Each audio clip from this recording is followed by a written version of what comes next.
Hi folks, I just thought I would take this opportunity to talk about the hot water system that I've installed into our van.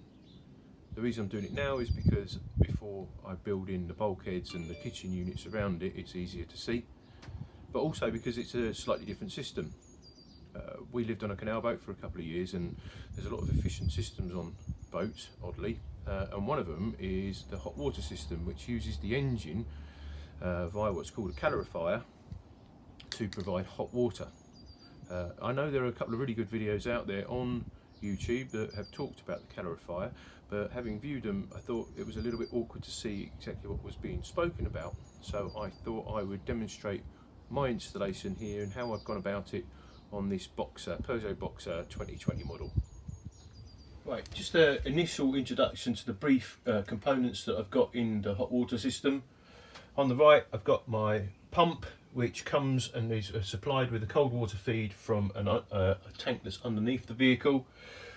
The accumulator linked to the pump on the cold water supply, which runs into this unit here. This is the calorifier, a 16 litre calorifier. On the hot water outside, I've got a 2 litre expansion unit to make sure that when the water is hot and it's expanded and there's pressure in there, that it doesn't just leak out of the drain that's part of the installation for the calorifier, but the system can withstand that pressure build up. And then I've got my feed supplies going off to what will be just the shower and a sink unit. They're not plumbed in at the moment. So what I'm going to do is bring you in a little bit closer and show you the connection points and how it works and how I've taken the feed from the engine. Right, so what we're looking at now is the business end of the calorifier down here. A couple of points to make. The calorifier comes with an immersion heater that's fitted there, and these cables, there's a power supply there, and that's going to be the switched supply to the immersion. I've actually wired this in so that it doesn't work off the inverter. It is only available when we're connected to shore power, because it is a 1 kilowatt unit, and I've only got 200 amp hours of battery capacity. Now there's a lot of pipes, or it looks like a lot of pipes, but it's actually a relatively simple feed and supply system. So dealing with the connections into the engine, I've managed to bring the supply in through this bulkhead, and it runs along the side of the exhaust and goes up into the engine, and I'm breaking into it at the heater pipe supply. This is the feed pipe, so that comes in, goes through a coil that's inside the calorifier, and then it exits heading back to the engine along this pipe here, which I fitted against this bulkhead, and I've also installed this valve unit. Now the valve is permanently closed, but by operating the switch that I've got in the cab, it will open up and allow coolant to flow. And I think that's important for two reasons really. The danger of not having that involved is the fact that in the winter, if you're drawing heat out of the engine immediately, then it might be difficult for the engine of the vehicle to get up to temperature, which will be bad for the engine, but also it would mean you're not getting any hot water supply. So by having a valve unit in the line like this, what it means is you can wait until the engine's up to temperature before opening this up and allowing the coolant to divert and run through the calorifier, and then that will give you a better chance of building up the hot water. It also means that if your coolant gets too cold in the deep of winter, that you can then switch it off again and wait for the engine to get back up to temperature. So it's good for hot water supply, but more importantly it's also good for the health of the engine. So that's the coolant supply, and that's what's going to be heating up the water that's stored within this 16 litre tank. The water gets into the tank via this speed fit connector here.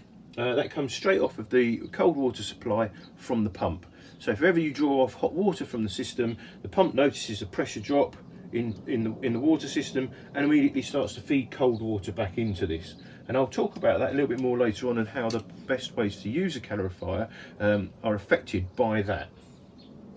Above that, in that position there, is it's a drain, so that if the pressure in the system gets too high, the valve in there will open up and the water will drain away out of the tank, and I've got that ducted out through the inlet that I've cut in the floor for where the water supply comes from the water tanks. One more connection that we've got on here then, and that is this one here, which is the hot water supply out, which is also linked to the cold water supply in, because there's a regulator in here that enables you to change the temperature of the water that's being drawn out of the calorifier. So it mixes with cold water at this point here, so you don't get scalding hot water. You can actually vary the temperature of it. Bear in mind, obviously, that depends on what the temperature of the water is. If you never get it up to temperature, then it might well come out quite cold. So, but it will stop you from getting scalded, and it will mean that the hot water will last longer if you vary it here to have a more comfortable water temperature that's coming out of the system. The expansion tank here, that enables us to absorb the pressure increase in the system without it all just draining out of the tank because it's reached a high pressure. And that's the supply outline. And that goes off then to my shower and my sink unit. It's important to understand the sort of best ways to use a calorifier, because you can end up having cold water quite quickly if you don't use it in the right way. And what I mean by that, and I don't want to teach anyone to suck eggs, is it's a storage system that's fed by cold water as soon as you start to draw off the hot water. So obviously at some point that's going to reduce the temperature of the hot water in the tank, and eventually once you've used all of the hot water, you'll only be getting a cold water feed. So whenever we used to use it on our boat, for instance, we would never wash the dishes midway through the evening if we intended to have a shower, because by taking out hot water to have dishwater, you're then diluting the hot water that's then ready for when you're going to have a shower. So if the intention was to use the hot water for a shower, we would always wait for the use of water until someone's had a shower. Now the calorifier will keep the hot water at a very good temperature even overnight, to the point where you can still shower in it, provided you haven't used it since you last ran the engine and haven't diluted down the temperature of the water by draining off some of the hot.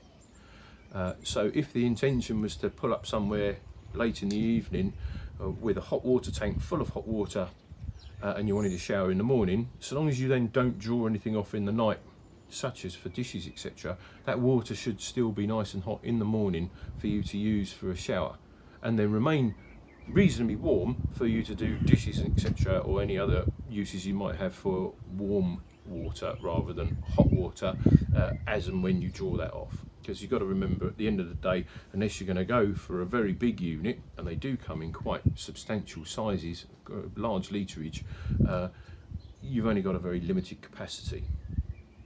Albeit 16 litres is a bigger capacity than you would get in any of your more standard heating hot water system combi units that you get for most camper vans that run off gas, for instance.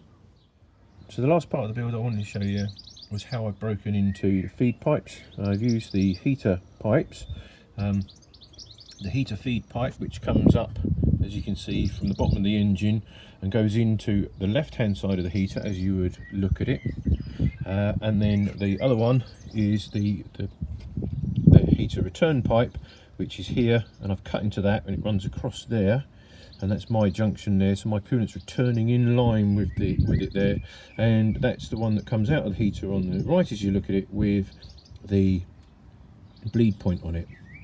So you've got these really quite neat modular solutions from Car Builder Solutions, a company online, I think they work out of Kent, and it's really quite a neat little setup. The fixings clip into the pipes, and the Y is kind of removable. You can put various pipe sizes on there. Not the cheapest, but very neat solution, I think. And that'd work a treat. I'm really pleased with it. Right folks, so I've just done my first run with the vehicle, and I've done a 6 mile journey with the valve switched on, allowing the engine coolant to run through the calorifier. So now I'm just going to take off some hot water. After 6 miles we'll see what the temperature of the water is, and that'll be the proof of the pudding.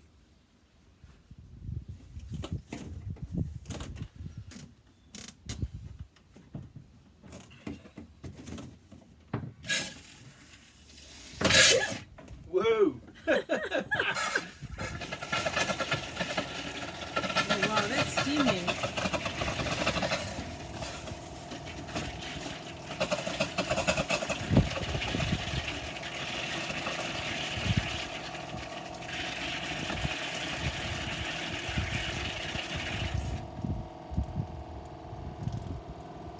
Okay, so not quite how I was expecting it to go, but there's obviously air still in the system because I've only just really set it all up.